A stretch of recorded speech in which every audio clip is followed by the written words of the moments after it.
जय माता दी। शारदीय नवरात्रि के पावन दिन चल रहे हैं और इस समय हम श्रवण कर रहे हैं देवी दुर्गा की स्तुति करने वाले दुर्गा सप्तशती पाठ का। अगर आप भी हर रोज दुर्गा सप्तशती पाठ हमारे साथ सुनना चाहते हैं तो हमारे इस चैनल को सब्सक्राइब कर लें ताकि हर रोज आपको कथा समय पर मिलती रहे। तो चलिए कथा का प्रारंभ करते हैं। इस वीडियो में हम दुर्गा सप्तशती पाठ के अगले अध्याय का श्रवण करते हैं। अध्याय 9 निशुंभ वध। माता भगवती की आराधना और उनका ध्यान करते हुए इस प्रकार प्रार्थना करते हैं। मैं अर्धनारीश्वर के श्री विग्रह की निरंतर शरण लेती हूँ। उनका वर्ण बंदूक पुष्प और सुवर्ण के समान रक्तपीत मिश्रित है। वे अपनी भुजाओं में सुंदर अक्षमाला, पाश, अंकुश और वरद मुद्रा धारण करते हैं। अर्धचंद्र उनका आभूषण है और वे 3 नेत्रों से सुशोभित रहती हैं। कथा को आगे बढ़ाते हुए राजा ने कहा, हे भगवान, आपने रक्तबीज के वध से संबंध रखने वाला देवी चरित्र का ये अद्भुत महात्म्य मुझे बताया। अब रक्तबीज के मारे जाने पर अत्यंत क्रोध में भरे हुए शुंभ और निशुंभ ने जो कर्म किया उसे मैं सुनना चाहता हूँ। कृपया उस विषय में बताएं। ये सुनकर मेधा ऋषि ने कहा, हे राजन, युद्ध में रक्तबीज तथा अन्य दैत्यों के मारे जाने पर शुंभ और निशुंभ के क्रोध की सीमा नहीं रही। अपनी विशाल सेना इस प्रकार मारी जाती हुए देखकर निशुंभ अमर्ष में भरकर देवी की ओर दौड़ पड़ा। उसके साथ ही असुरों की प्रधान सेना भी थी। उसके आगे पीछे और पार्श्व भाग में बड़े बड़े असुर थे जो क्रोध से ओंठ चबाते हुए देवी को मारने के लिए आए हुए थे। महापराक्रमी शुंभ भी अपनी सेना के साथ मातृगणों से युद्ध करके क्रोधवश चंडिका को मारने के लिए आ पहुंचा था। तब देवी के साथ शुंभ और निशुंभ का घोर संग्राम छिड़ गया। वे दोनों दैत्य मेघों की भांति बाणों की भयंकर वृष्टि करने लगे। उन दोनों के चलाए हुए बाणों को चंडिका ने अपने बाणों के समूह से तुरंत ही काट डाला और शस्त्र समूहों की वर्षा करके उन दोनों दैत्यपतियों के अंगों में भी चोट पहुंचाई। निशुंभ ने तीखी तलवार और चमकते हुए ढाल लेकर देवी के श्रेष्ठ वाहन सिंह के मस्तक पर प्रहार कर दिया। अपने वाहन को चोट पहुंचने पर देवी ने क्षुरप्र नामक बाण से निशुंभ की श्रेष्ठ तलवार तुरंत ही काट दी और उसकी घाल को भी, जिसमें 8 चांद जड़े हुए थे, उसे भी खंड खंड कर दिया। ढाल और तलवार के कट जाने पर उस असुर ने शक्ति चलाई, लेकिन सामने आने पर देवी ने चक्र से उसके भी 2 टुकड़े कर दिए। अब तो निशुंभ क्रोध से जल उठा था।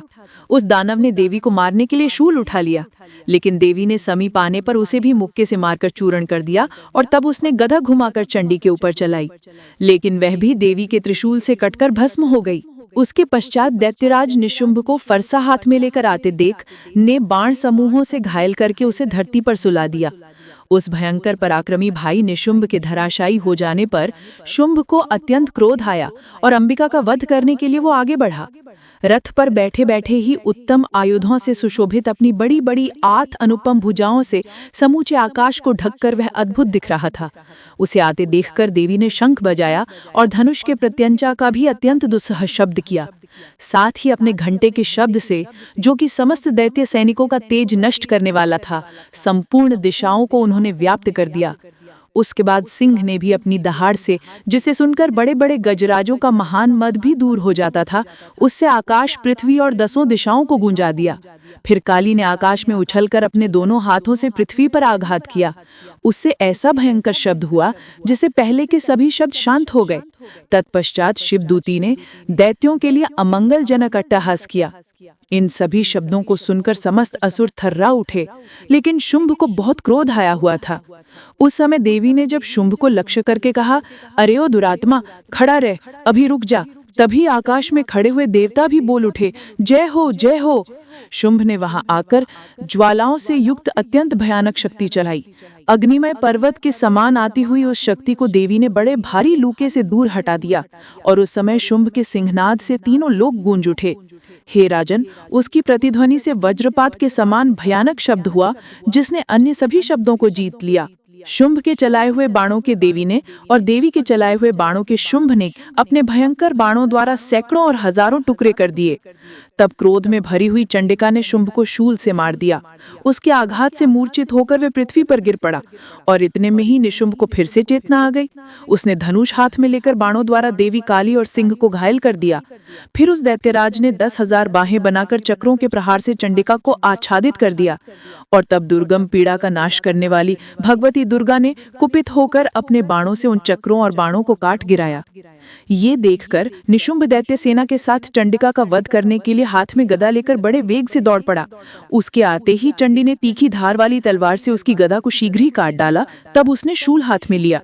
देवताओं को पीड़ा देने वाले निशुंभ को शूल हाथ में लिए आते देख चंडिका ने वेग से चलाए हुए अपने शूल से उसकी छाती को छेद डाली। शूल से विदर्ण हो जाने पर उसकी छाती से एक दूसरा महाबली और महापराक्रमी पुरुष निकल आया। उस निकलते हुए पुरुष की बात सुनकर देवी ठठाकर हंस पड़ी और खड़क से उन्होंने उसका मस्तक भी काट डाला। फिर तो वह पृथ्वी पर गिर पड़ा। तदनंतर सिंह अपनी दाढ़ों से असुरों की गर्दन कुचल कर खाने लगा। ये बड़ा भयंकर दृश्य था। उधर काली और शिवदूती ने भी अन्य दैत्यों का भक्षण आरंभ कर दिया था। कौमारी की शक्ति से विदर्ण होकर कितने ही महादैत्य नष्ट हो गए। ब्रह्माणी के मंत्र पूत जल से निस्तेज होकर कितने ही भागने लगे। कितने ही दैत्य माहेश्वरी के त्रिशूल से छिन्न भिन्न होकर धराशायी हो गए। वाराही के थुथुन के आघात से कितने ही पृथ्वी पर गिर पड़े। वैष्णवी ने भी अपने चक्र से दानवों के टुकड़े टुकड़े कर दिए। इंद्र के हाथ से छूटे हुए वज्र से भी कितने ही प्राणों से हाथ धो बैठे। कुछ असुर नष्ट हो गए, कुछ उस महायुद्ध से भाग गए और कितने ही काली, शिवदूती और सिंह के ग्रास बन गए। इस प्रकार श्री मार्कंडेय पुराण में सावर्णिक मनवंतर की कथा के अंतर्गत देवी महात्म्य में निशुंभ वध नामक 9वां अध्याय पूर्ण हुआ। आइए अब हम दुर्गा सप्तशती के 10वें अध्याय का श्रवण करते हैं। 10वां अध्याय शुंभ वध कथा आरंभ करने से पहले देवी भगवती दुर्गा का ध्यान करेंगे। मैं मस्तक पर अर्धचंद्र धारण करने वाली शिव शक्ति स्वरूपा भगवती कामेश्वरी का हृदय में चिंतन करती हूँ। वे तपाए हुए सुवर्ण के समान सुंदर हैं। सूर्य, चंद्रमा और अग्नि, यही 3 उनके नेत्र हैं और वे अपने मनोहर हाथों में धनुष, बाण, अंकुश, पाश और शूल धारण किए हुए हैं। कथा को आगे बढ़ाते हुए ऋषि ने कहा, हे राजन, अपने प्राणों के समान प्यारे भाई निशुंभ को मारा हुआ देखकर और सारी सेना का संहार होता जान शुंभ ने कुपित होकर कहा, अरे ओ दुष्ट दुर्गे, तू बल के अभिमान में आकर झूठ मूठ का घमंड कर रही है। तू बड़ी माननी बनी हुई है, लेकिन दूसरी स्त्रियों के बल का सहारा लेकर लड़ती है। उसकी ये बात सुनकर देवी ने कहा, ओ दुष्ट, मैं अकेली ही हूँ। इस संसार में मेरे सिवा दूसरी कौन है? देखिए, मेरी ही विभूतियाँ हैं, अतः मुझ में ही प्रवेश कर रही है। तत्पश्चात ब्रह्माणी आदि समस्त देवियां अंबिका देवी के शरीर में लीन हो गईं। उस समय केवल अंबिका देवी ही रह गईं और तब देवी ने कहा, मैं अपने ऐश्वर्य शक्ति से अनेक रूपों में यहाँ उपस्थित हुई थी। उन सभी रूपों को मैंने अब समेट लिया है। अब मैं अकेली ही युद्ध में खड़ी हूँ। अब तुम भी स्थिर हो जाओ। तत्पश्चात देवी और शुंभ दोनों में सभी देवताओं और दानवों के देखते देखते भयंकर युद्ध छिड़ गया। बाणों की वर्षा और तीखे शस्त्रों एवं दारुण अस्त्रों के प्रहार के कारण उन दोनों का युद्ध सभी लोगों के लिए बड़ा भयानक प्रतीत हुआ। उस समय अंबिका देवी ने जो सैकड़ों दिव्य अस्त्र छोड़े, उन्हें दैत्यराज शुंभ ने उनके निवारक अस्त्रों द्वारा काट डाले। इसी प्रकार शुंभ ने भी जो दिव्य अस्त्र चलाए, उन्हें परमेश्वरी ने भयंकर हुंकार करते हुए खिलवाड़ में ही नष्ट कर दिए। तब उस असुर ने सैकड़ों बाणों से देवी को आच्छादित कर दिया। ये देखकर क्रोध में भरी हुई उन देवी ने भी बाण बारकर उसका धनुष काट डाला। धनुष कट जाने पर फिर दैत्यराज ने शक्ति हाथ में ली, लेकिन देवी ने चक्र से उसके हाथ की शक्ति को भी काट गिराया। तत्पश्चात दैत्यों के स्वामी शुंभ ने 100 चांद वाली चमकती हुई ढाल और तलवार हाथ में लेकर उस समय देवी पर धावा बोल दिया। उसके आते ही चंडिका ने अपने धनुष से छोड़े हुए तीखे बाणों द्वारा उसकी सूर्य किरणों के समान उज्जवल ढाल और तलवार को तुरंत काट गिराया। फिर उस दैत्य के घोड़े और सारथी मारे गए। धनुष तो पहले ही कट चुका था। अब उसने अंबिका को मारने के लिए प्रयास करने हेतु भयंकर मुदगर हाथ में लिया। उससे आते देखकर देवी ने अपने तीक्ष्ण बाणों से उसका मुदगर भी काट डाला। इतना होने पर भी वो असुर मुक्का तानकर बड़े वेग से देवी की ओर झपट पड़ा। उस दैत्यराज ने देवी की छाती में मुक्का मारा। तब उन देवी ने भी उसकी छाती में एक चांटा जड़ दिया। देवी का थप्पड़ खाकर दैत्यराज शुंभ पृथ्वी पर गिर पड़ा, लेकिन पुनः सहसा पूर्ववत उठकर खड़ा हो गया। फिर वो उछला और देवी को ऊपर ले जाकर आकाश में खड़ा हो गया। तब चंडिका आकाश में भी बिना किसी आधार के ही शुंभ के साथ युद्ध करने लगी।